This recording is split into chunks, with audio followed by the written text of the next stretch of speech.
नमस्कार। प्रादेशिक समाचार के साथ मैं पूनम केरकेट्टा। पहले मुख्य समाचार।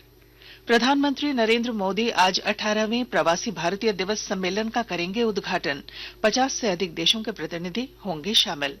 कोयला मंत्री जी किशन रेड्डी आज 2 दिवसीय दौरे पर आएंगे रांची। मुख्यमंत्री हेमंत सोरेन के साथ कोल कंपनियों से जुड़े मुद्दे पर करेंगे चर्चा। एचएमपीवी को लेकर झारखंड में विशेष सतर्कता। आज रिम्स पहुंचेगी जांच किट। जमशेदपुर में जल्द शुरू होगी जांच सुविधा। राजधानी रांची समेत राज्य भर में पछुआ हवा के प्रकोप से बढ़ी ठंड। मौसम विभाग के अनुसार अगले 3 दिन कनकनी से राहत की उम्मीद नहीं। और रांची में चल रही 68वीं राष्ट्रीय स्कूली खेल प्रतियोगिता में अंडर 19 एथलेटिक्स के अंतिम दिन झारखंड ने 1 स्वर्ण और 1 रजत पदक पर जमाया कब्जा। और अब समाचार विस्तार से। प्रधानमंत्री नरेंद्र मोदी भुवनेश्वर के जनता मैदान में आज 18वें प्रवासी भारतीय दिवस सम्मेलन का औपचारिक उद्घाटन करेंगे। यह सम्मेलन भारतीय मूल के लोगों को एक दूसरे से जुड़ने का एक मंच प्रदान करता है। 50 से अधिक देशों के प्रतिनिधियों ने इस सम्मेलन में शामिल होने के लिए पंजीकरण कराए हैं। इस सम्मेलन का विषय है विकसित भारत में प्रवासी भारतीयों का योगदान। प्रवासी भारतीय दिवस सम्मेलन का उद्घाटन करने के बाद प्रधानमंत्री नरेंद्र मोदी प्रवासी भारतीय एक्सप्रेस की उद्घाटन यात्रा को भी वर्चुअली हरी झंडी दिखाएंगे। ये भारतीय प्रवासियों के लिए एक विशेष पर्यटक ट्रेन है। प्रवासी तीर्थ दर्शन योजना के तहत संचालित ये ट्रेन दिल्ली के निजामुद्दीन रेलवे स्टेशन से रवाना होगी और 3 सप्ताह की अवधि के लिए भारत में पर्यटन और धार्मिक महत्व के कई स्थलों की यात्रा करेगी। सम्मेलन के उद्घाटन के दौरान प्रधानमंत्री विभिन्न प्रदर्शनियों का भी दौरा करेंगे। राष्ट्रपति द्रौपदी मुर्मू भी कल सम्मेलन के समापन समारोह में भाग लेने के लिए आज भुवनेश्वर पहुंचने वाली है। राष्ट्रपति विभिन्न क्षेत्रों में अपनी उपलब्धियों के मान्यता देने के लिए प्रवासी भारतीय समुदाय के सदस्यों को प्रवासी भारतीय सम्मान प्रदान करेंगे। आकाशवाणी दिल्ली आज प्रवासी भारतीय दिवस के उद्घाटन कार्यक्रम पर ऑफ ट्यूब कमेंट्री प्रसारित करेगा। श्रोता इसे सुबह 9:55 पर इंद्रप्रस्थ, एफएम गोल्ड और आकाशवाणी लाइव न्यूज 24/7 पर सुन सकते हैं। इस कार्यक्रम को आकाशवाणी के यूट्यूब चैनल आकाशवाणी AIR पर भी प्रसारित किया जाएगा। कोयला मंत्री जी किशन रेड्डी 2 दिवसीय दौरे पर आज रांची आएंगे। वे मुख्यमंत्री हेमंत सोरेन के साथ बैठक करेंगे। बैठक में राज्य सरकार और कोल कंपनियों से जुड़े मुद्दों पर चर्चा होगी।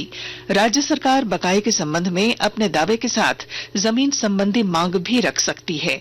केंद्र सरकार से कोयला रॉयल्टी मद में 1,36,000 करोड़ रुपए बकाया वसूली को लेकर उठे विवाद के बीच यह बैठक काफी महत्वपूर्ण मानी जा रही है।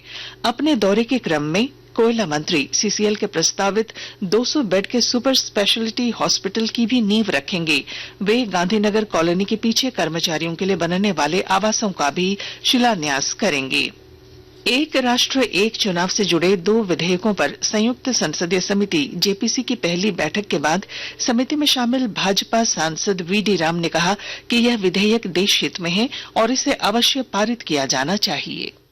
आज के दिन में हमेशा इलेक्शन होते रहते हैं। इससे हमेशा जो एडमिनिस्ट्रेटिव मशीनरी है वो इलेक्शन में इंगेज रहती है। मॉडल कोड ऑफ कंडक्ट लागू हो जाता है तो उस मॉडल कोड ऑफ कंडक्ट में जो भी योजनाएं हैं ठप हो जाती हैं, सरकार कोई डिसीजन नहीं ले पाती है। तो हर तरह से ये फायदेमंद है कि आज के दिन में 1 नेशन एंड 1 इलेक्शन से संबंधित जो बिल है उसको पास किया जाए। इधर कांग्रेस सांसद और JPC सदस्य सुखदेव भगत ने कहा है कि इस विधेयक के पारित होने से आम भावना आहत होगी। लोकतांत्रिक पद्धति में या कॉन्स्टिट्यूशन के न्यूक्लियस में कोई है तो यहाँ पूरे भारत के आम लोग हैं और 1 नेशन 1 इलेक्शन में इसकी संभावना है कि उनकी भावनाओं की उनकी आकांक्षाओं को कहीं न कहीं नजरअंदाज कर दिया जाएगा। ये मोदी जी और उनकी पूरी टीम की ये जिद के कारण ये चीजें लाई जा रही है और इसके पीछे मंशा ये कि देश के जो संघीय ढांचा है उस पे ये प्रहार है। देश में human Meta Numa virus HMPV की दस्तक के बाद झारखंड में विशेष सतर्कता बरती जा रही है। संदिग्धों की जांच के लिए रांची स्थित रिम्स में आज किट उपलब्ध होने की संभावना है। जमशेदपुर में MGM में भी जल्द ही जांच की सुविधा उपलब्ध कराई जाएगी। जांच किट मिलने के बाद रिम्स के माइक्रोबायोलॉजी विभाग स्थित VRDL लैब में संदिग्धों की जांच हो सकेगी। आकाशवाणी के ताजा तरीन समाचारों के लिए आप हमारी वेबसाइट newsonair.gov.in पर लॉग ऑन कर सकते हैं।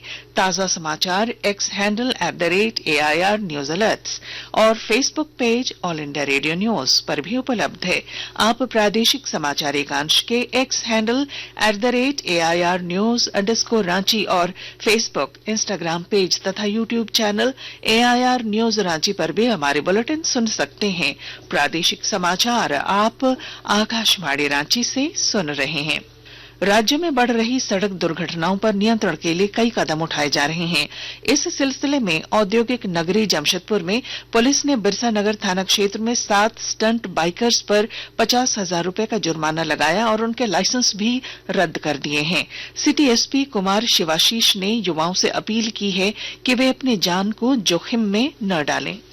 कुछ लड़के बिरसा नगर थाना क्षेत्र में, इनफैक्ट पूरे जमशेदपुर में घूम के स्टंट बाइकिंग कर, हमने 7 लोगों को थाना में बुलाया था। उनके तहत हमने सख्त से सख्त कार्रवाई इसमें की है और लोगों से हमारी बस यही अपील रहेगी कि स्टंट बाइकिंग, रैश ड्राइविंग, ये सब बड़ी खतरनाक गतिविधियां हैं, इसमें भागीदारी ना ले। ये अगर कोई कर रहा है तो पुलिस को सूचित करे, क्योंकि आपकी सुरक्षा और दूसरों की भलाई हमारे लिए प्राथमिकता है। मौसम। राजधानी रांची समेत राज्य भर में पछुआ हवा का प्रकोप जारी है। इस वजह से राज्य में अगले 3 दिनों तक कनकनी भरी ठंड से राहत की उम्मीद नहीं है। रांची मौसम विज्ञान केंद्र के प्रमुख अभिषेक आनंद ने बताया कि पछुआ हवा के कारण तापमान में गिरावट आ रही है। अगले 24 घंटों में तापमान में और गिरावट आ सकती है। उन्होंने बताया कि 3 दिन बाद पश्चिमी विक्षोभ के प्रभाव से राज्य के मौसम में बदलाव हो सकता है। हॉकी इंडिया लीग में Dutch drag flicker Jip Janssen की शानदार हैट्रिक से तमिलनाडु ड्रैगन्स ने टीम गोनासिका को 6-5 से हरा दिया। राउरकेला में खेले गए इस मैच में जीत से तमिलनाडु ड्रैगन्स 9 अंकों के साथ तालिका में दूसरे स्थान पर पहुंच गई है।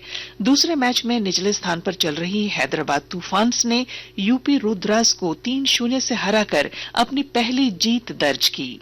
कल पहला मैच था टीम गोनासिका और तमिलनाडु ड्रैगन्स के बीच। 50वें मिनट में जिप जॉनसन एक बार फिर एक नई चाल सोच कर आए और अपनी हैट्रिक पूरी कर ली। खेल खत्म होने के करीब 1 मिनट पहले सेल्वम कार्थी ने ड्रैगन्स को फिर आगे कर दिया। 11वां गोल मैच का युवा कार्ती सेल्वम ने दागा है। 6-5 से लीड में हैट्रिक लगाने वाले नीदरलैंड के डिफेंडर जिप जॉनसन बने player of the match. We've had a good plan and we decided to stick to it and I think it was an incredible team effort today. वही दूसरा match UP Rudras और हैदराबाद तूफान्स के बीच में था। हैदराबाद की team ने 3-0 से विजय प्राप्त की। हॉकी इंडिया लीग में आज राउरकेला के बिरसा मुंडा स्टेडियम में कलिंगा लांसर्स और टीम गोनासिका के मध्य एक मैच होगा रात 8:15 से। आकाशवाणी समाचार के लिए अनुपम पाठक। रांची में आयोजित 68वीं राष्ट्रीय स्कूली खेल प्रतियोगिता के अंडर 19 एथलेटिक्स के अंतिम दिन झारखंड ने 1 स्वर्ण और 1 रजत पदक पर कब्जा जमाया। झारखंड कुल 5 पदकों के साथ अंक तालिका में 8वें स्थान पर रहा, जबकि 138 अंकों के साथ केरल की टीम ओवरऑल चैंपियन रही। अंडर 19 प्रतियोगिता के समापन के बाद अब 11 जनवरी से अंडर 14 एथलेटिक्स की प्रतियोगिताएं होंगी। और अब अखबारों की सुर्खियां।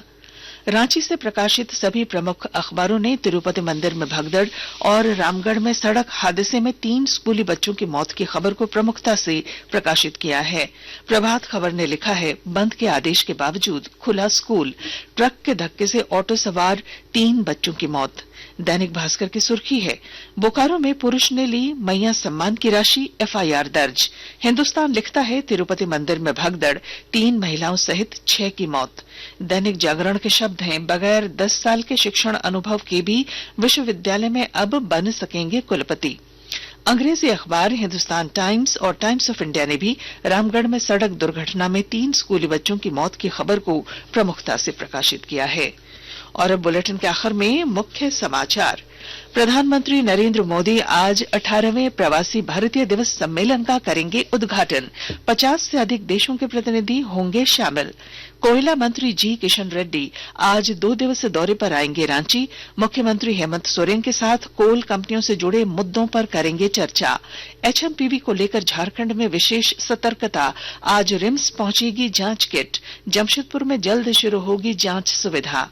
राजधानी रांची समेत राज्य भर में पछुआ हवा के प्रकोप प्रकोप से बढ़ी ठंड, मौसम विभाग के अनुसार अगले 3 दिन कनकनी से राहत की उम्मीद नहीं। और रांची में चल रही 68वीं राष्ट्रीय स्कूली खेल प्रतियोगिता में अंडर 19 एथलेटिक्स के अंतिम दिन झारखंड ने 1 स्वर्ण और 1 रजत पदक पर जमाया कब्जा। और इसके साथ ही आकाशवाणी रांची से प्रादेशिक समाचार का ये बुलेटिन समाप्त हुआ। अगला प्रादेशिक मुख्य समाचार 10 बजे प्रसारित किया जाएगा। नमस्कार।